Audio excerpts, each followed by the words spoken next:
Thanks, Denise. Some football news now as Cavalier bounced back from their 4-game losing streak to beat Spanish Town Police FC 5-0 in Monday's action of the reigning Jamaica Premier League at the Stadium East Field. Rudolph Speed was back on the bench to direct traffic, and it paid dividend for the title holders. It took 52 minutes to get the first, which opened up the floodgate.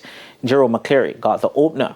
Within another 4 minutes, Cavalier were further ahead, Giovanni Leng making it 2-0. Christopher Ainsworth has been among the goals this season, and he was on hand to make it 3-0 in the 63rd minute.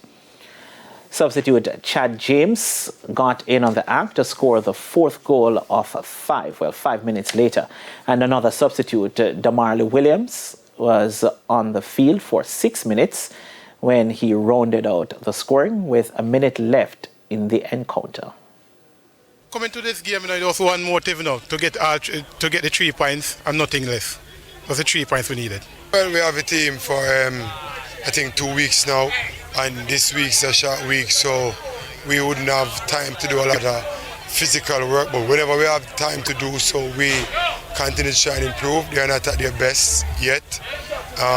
Still a long way to go, and we will continue to work.